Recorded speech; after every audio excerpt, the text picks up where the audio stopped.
ప్రభు నామాన్ని బట్టి మీ అందరికి కూడా ప్రేమ వందనాలు తెలియజేస్తుంటున్నాను.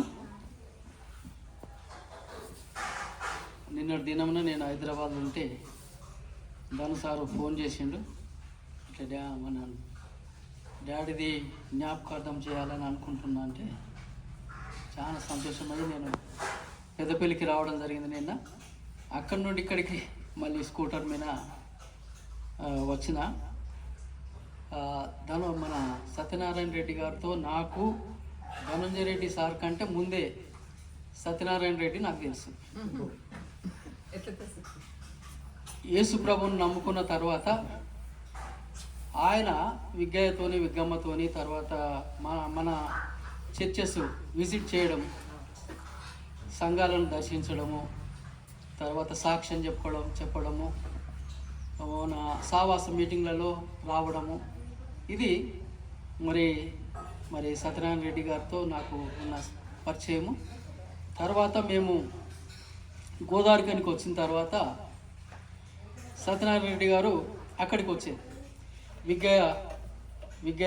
విగ్గమ్మతోని గోదావరికని కూడా వచ్చినప్పుడు మేము అక్కడ కలిసినప్పుడు ఆయన సాక్ష్యము విని చాలా సంతోషంగా మేము సంతోషంతో ఆయన రిసీవ్ చేసినాం.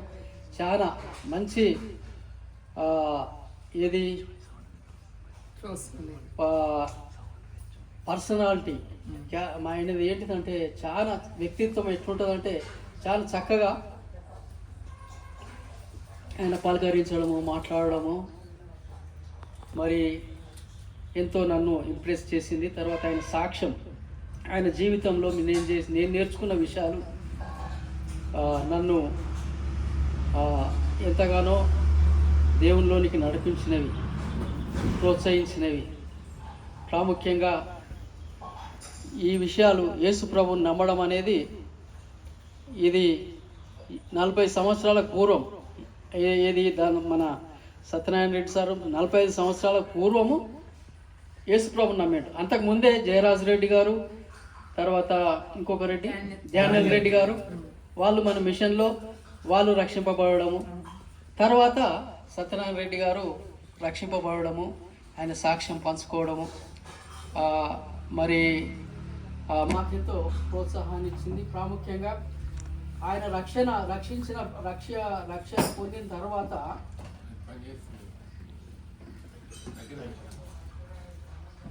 పొందిన తర్వాత సువార్త చెప్పాలనేది ఆయనకు చాలా ఆశ. సువార్త చెప్పాలి అని మా ఊర్లో ఒక ఆయన ఈ మన ఎయిటింగ్ లైన్ కాలనీకి వచ్చినప్పుడు మా ఇంట్లో ఉన్నప్పుడు ఆయనకు సువార్త చెప్పాలి. ఎవరికి ఇక్కడ ఈ ఊరి నుండి ఒక ఆయన నర్సయ్య అని ఉండే, ఆయన పేరు మల్లయ్య కుంట నర్సయ్యనా మల్లయ్య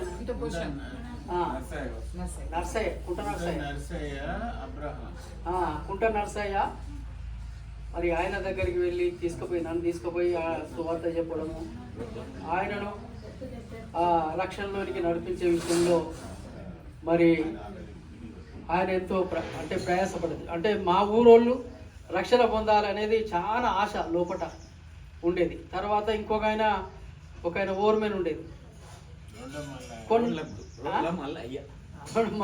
కొండ మల్లయ్య. ఆయన దగ్గర తీసుకుపోయి వానింటికి 2-3 సార్లు తీసుకుపోయింది. ఆయన దగ్గరికి తీసుకుపోయి తిలక్ నగర్లో గోదావరికంలో ఆయనకు సువార్త చెప్పడం మరి జరిగింది. ప్రాముఖ్యంగా యేసు మరి నేను మన సత్యనారాయణ రెడ్డి గారి లోపల చూసిన విషయాలు ఏంటిదంటే మరి క్రీస్తు యేసునకు కలిగిన ఈ మనసు మీరును కలిగి ఉండండి అని ఫిలిప్పీలకు రాసిన పత్రిక 2వ అధ్యాయం 5వ వచనంలో మనం చూస్తుంటున్నాము.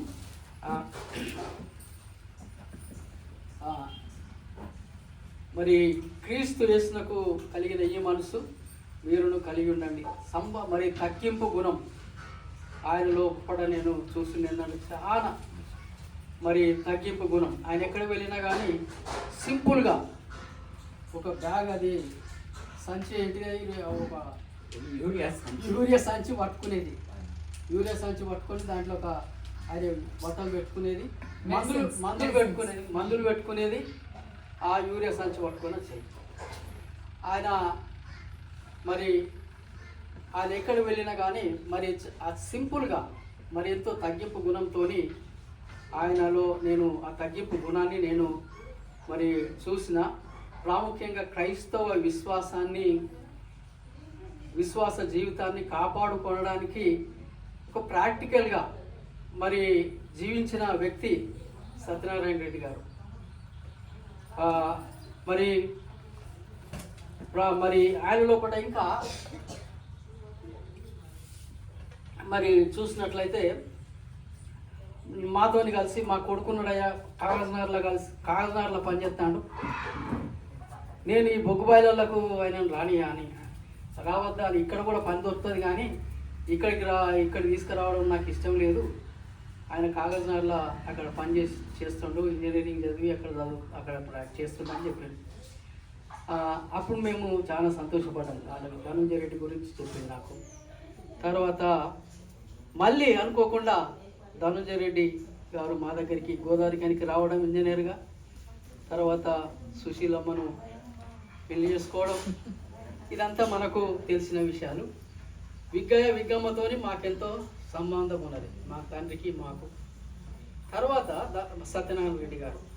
సత్యనారాయణ రెడ్డి తర్వాత మళ్ళీ ధనంజయ రెడ్డితో మాకు చర్చి యాక్టివిటీస్లలో, చర్చి పరిచర్యలో మేము సుశీలతో ధనంజయ రెడ్డితో కలిసి పనిచేయడం జరిగింది. దేవుడు ఎంతో గొప్ప కార్యం మరి చేసారు. అదంతా మరి చర్చెస్ను ఎన్నో దాదాపు 12-13 చర్చెస్ను కట్టడం, ఇది మరి ఆయనతో కలిసి మేము పనిచేయడము ఎంతో మరి ఆత్మీయంగా మమ్మల్ని ఎంతో బలపరిచింది. ప్రాముఖ్యంగా మరి సత్యనారాయణ రెడ్డి గారు హాస్పిటల్లో ఉంటున్నప్పుడు ప్రార్థన చేయండి అని, హైదరాబాద్లో హాస్పిటల్లో ఉంటున్నప్పుడు ప్రార్థన చేయండి అని మేము అందరం చర్చి అంతా ప్రార్థన చేస్తాం.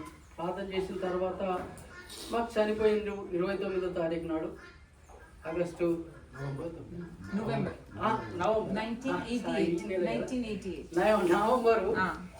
29వ తారీఖు నాడు చనిపోయిందని మాకు 28 చనిపోయింది. అక్కడికి వెళ్ళి తీసుకొచ్చేందుకు ఇక్కడికి తీసుకురావడానికి మరి 29 నాడు ఇక్కడ సమాధి కార్యక్రమం చేసిండ్రు. మేము అక్కడ ఉంటున్నప్పుడు అక్కడికి వెళ్ళి ఇక్కడికి రావడము చలిలో బాగా చలి ఉండే, ఇప్పటికంటే ఇంకెక్కువ చలి ఉండే. అప్పుడు మేమందరం, నేను, జీవరత్నం పాస్టరు, సుదర్శనం పాస్టరు, ప్రకాష్, సుదర్శి, తర్వాత మేమందరం కూడా మరి బైకులలో స్కూటర్స్ మీద చాలా చలి ఉంటే రాత్రిపూటనే మేము ప్రయాణమై ఇక్కడికి పొద్దున్నే సమాధి కార్యక్రమం ఉంటుందని చెప్తే అప్పుడు రావడం జరిగింది. మరి ప్రాముఖ్యంగా మరి అయ్యగారి సమాధి కార్యక్రమం కాదు, అమ్మగారి సమాధి కార్యక్రమం కూడా మరి నేను దగ్గరుండి చేయడము, పోస్ట్ మార్టం ఇక్కడ చనిపోయింది, వరంగల్లో చనిపోయింది, అక్కడ తీసుకుపోయిన ఎంజిఎంలో కంటే అక్కడ పోయినాం నేను కృత.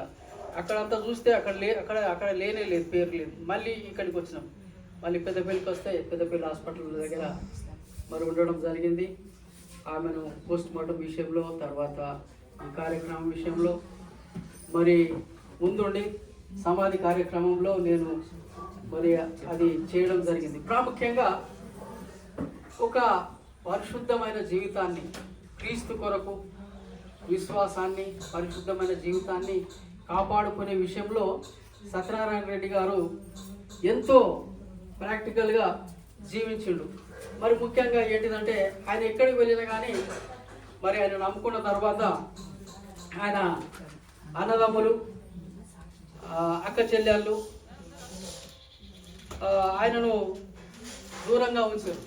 అంటే ఎక్కువ సంబంధం లేకుండా, రిలేషన్ లేకుండా, మరి రిలేషన్లో మరి అక్క చెల్లెళ్ళు, మరి తమ్ముళ్ళు మరి కొంచెం దూరంగా ఉన్నాడు. అయినా కానీ ఆయన ఆ విషయంలో ఏం కొంచెం కూడా ఆయన బాధపడకుండా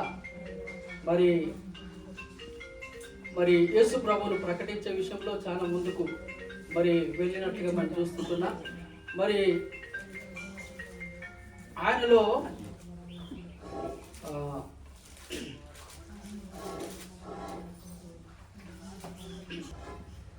డేవిడ్, నేను ఈ శరీరం అంతా స్వాధీనం చేసుకోవాలి కానీ కళ్ళు నేను స్వాధీనం చేసుకునే నా కళ్ళు ఏదైతే ఉన్నదో అది నేను సాధువు చేయడం చాలా కష్టమవుతుంది అని వాక్యము చూపించి ఆ విషయాన్ని నాతో పంచుకున్నాను. అంటే నేను కూడా అప్పుడు స్పిరిచువల్గా ఆత్మీయంగా నేను ఇంత ఆయనకు సలహా ఇచ్చేంత నేను, కాకపోతే ఆయన శరీరాన్ని అంతా కూడా నలగబోటి యేసు ప్రభు కొరకు తన సిలువను ఎత్తుకొని నడవాలనే విషయంలో మరి సత్యనారాయణ రెడ్డి గారు మరి ఈ విషయాన్ని నా కళ్ళను నేను స్వాధీనం చేసుకోలేకపోతున్నా అని వాటి గురించి నాతో చెప్పినప్పుడు మరి ఎంతో అంటే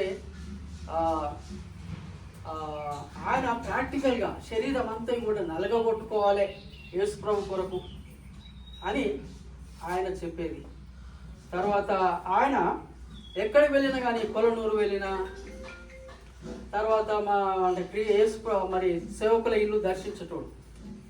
ఆ ఊర్లలో ఆయనకు సంబంధించిన రిలేటివ్స్ ఉండేవి, వాళ్ళ రిలేటివ్స్ ఉండే. ఆయన కానీ వాళ్ళ దగ్గరికి వెళ్ళకుండా మన కొల్లూరు పోతే మన పాస్టర్ పేరు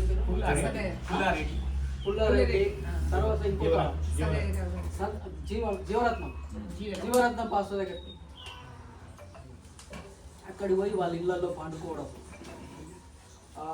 తర్వాత వాళ్ళతో సహవాసం చేయడం, ఇది ఎంతో బ్యారియర్గా ఉంది. ఏది ఆయన జీవించిన జీవిత విధానము, తర్వాత ఆయన ఈ క్రైస్తవులతో సహవాసం చేయడం అనేది ఎన్నో బ్యారియర్స్ ఉన్నా కానీ ఆయన ఎంతో తగ్గింపుతోని వాళ్ళతో సహవాసం చేసి వాళ్ళు పెట్టింది తిని వాళ్ళతో సహవాసం చేసి నడిపించేది ఉండేది. తర్వాత అది ప్రాక్టికల్గా చేయడము ఆయన అంటే ఇది తగ్గింపు గుణం. మరి ఎక్కడ వెళ్ళినా కానీ మరి యేసు ప్రభువుని నమ్మిన వాళ్ళ దగ్గరికి వెళ్ళడం, మరి వాళ్ళ దగ్గరికి వెళ్ళి సహవాసం చేయడం, వాళ్ళతో కలిసి ఉండడం, తర్వాత మరి మాతో మరి మేము మేము పరిచయం చేసేటప్పుడు మన అసెంబ్లీలో మేము ఉంటున్నప్పుడు స్టార్ట్ చేసినప్పుడు అప్పుడు సత్యనారాయణ రెడ్డి గారు మా కోడలకు ధనుంజయ రెడ్డి మాంసం పెడతలేడు అన్నాడు. పెడతలేడు అని చెప్పి ఎక్కడికి వెళ్ళంటే వేరే షాప్ దగ్గరికి వెళ్ళి మాంసం పట్టుకొచ్చి అంత మంచిగా మనకు సుశీలమ్మ వండితే మేమందరం కూర్చొని తిన్నాం. అంటే ఆయన ఎంత తగ్గింపు. ఆయన తెలిసిన వాళ్ళందరూ గోదావరి గారిలో ఉన్నారు. అయ్యా ఎట్లా ఎక్కడ వచ్చారు బాగా ఎటు వచ్చారు ఇటే వచ్చిన అది అని చెప్పి ఆయన మీరెట్లా అక్కడ దాకా పోయినరయ్యా అంటే ఏం కాదు నేను అని ఆయన ప్రాక్టికల్ జీవితము ఎంత ప్రాక్టికల్ అంటే నేనే అక్కడికి వెళ్ళడానికి నాకు నేను ఒక్కపోయింది. ఆయన బ్యాగ్ పట్టుకొని అక్కడికి వెళ్ళి మాంసం పట్టుకొచ్చి మాకు భోజనం పెట్టిండు. శిష్యులు చక్కగా వండింది, చక్కగా మేము తినడం జరిగింది. ఆయన ఎంత తగ్గింపు గుణము అనేది దీంట్లో మనం అర్థం చేసుకోవచ్చు. కాబట్టి ఆ విషయం ఒకటి నన్ను మరి ఎంతగానో ఇంప్రెస్ చేసింది. మరి ఇంకా తర్వాత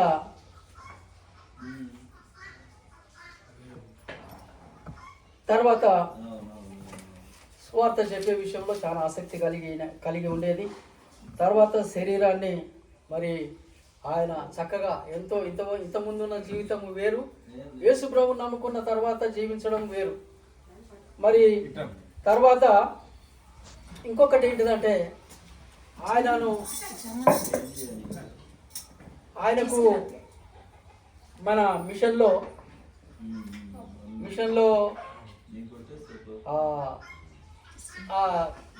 ఎఫీసీలో మన ట్రెజరర్గా చేసిండ అవునా, భువనగిరిలో షాప్స్ కట్టి ట్రెజరర్గా చేసిండు ఆయన మిషన్లో ట్రెజరర్గా చేసేటప్పుడు అక్కడ షాపులు భువనగిరిలో షాపింగ్లన్నీ కూడా ఆయన ఉండి ఆయన కట్టించాడు.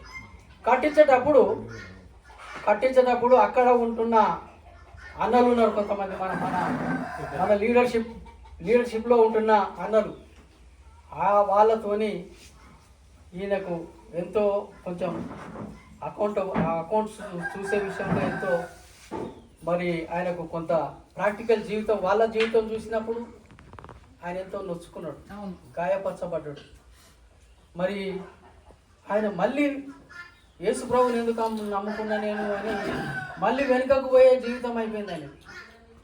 ఇలాంటి జీవితము క్రైస్తవులు నాకు చూపిస్తుండ్రు అని ఆయన ఎంతగానో నొచ్చుకున్నాడు, బాగా నొచ్చుకొని గాయపడి నేను మళ్ళీ యేసు ప్రభుని నమ్ముకోను, నేను వెనుకకు పోతా అని ఆయన జీవించడము.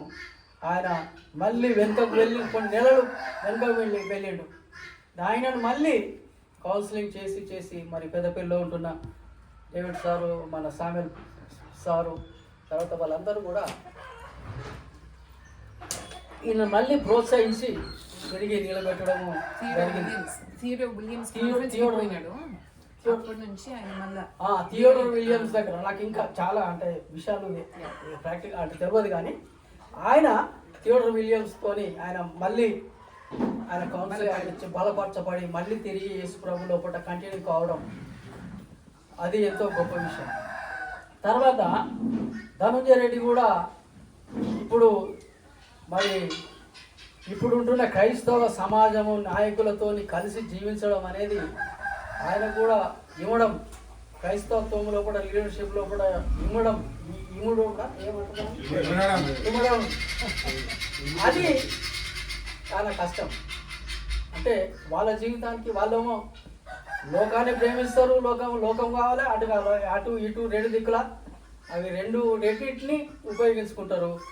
కానీ ఒకే విషయంలో కూడా దేవుడు యేసు ప్రభు యొక్క జీవితాన్ని జీవించడం అనేది కొన్నిసార్లు ఒకసారి 2 సార్లు నాతో ధనుంజయ రెడ్డి కూడా పంచుకున్నాడు. నేను క్రైస్తవ యేసు ప్రభు నమ్మకపోతే మంచిగుండు, సుశీలమ్మంది చేసుకోకపోతే బాగుండు అని ఆయన ఎంతో క్రైస్తత్వం జీవించే విధానం ఏదైతే ఉన్నదో అది చాలా అడ్డంకిగా మరి సమాజము ఈరోజు మనము యేసు ప్రభువుని ఇతరులకు చూపించలేకపోతున్నాం. యేసు ప్రభు మీరు లోకానికి వెలుగై ఉన్నారు, మీరు లోకానికి విప్పై ఉన్నారు, మీ సత్క్రియలను చూసి అందరూ యేసు ప్రభునందు విశ్వాసం ఉంచడానికి మీరు ఆ రీతిగా జీవించాలి అని మరి యేసు ప్రభు మరి మనకు బోధించినాడు. కానీ మనము కొన్ని విషయాలలో మనము యేసు ప్రభులో కూడా చక్కగా విశ్వాసంలో ఉన్నట్టుంటాం, మళ్ళీ లోక విషయం ఈ రెండింటిని కలిపి చేయడము, కానీ కాంప్రమైజ్ కాకుండా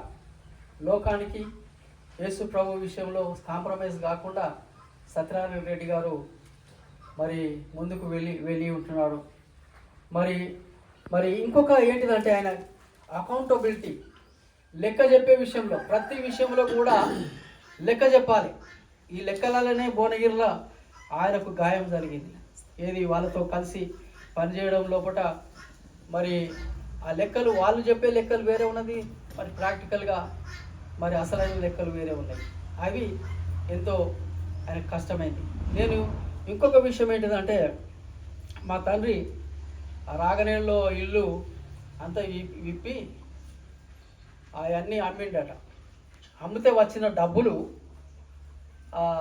సత్యనారాయణ రెడ్డికి ఇచ్చిండట.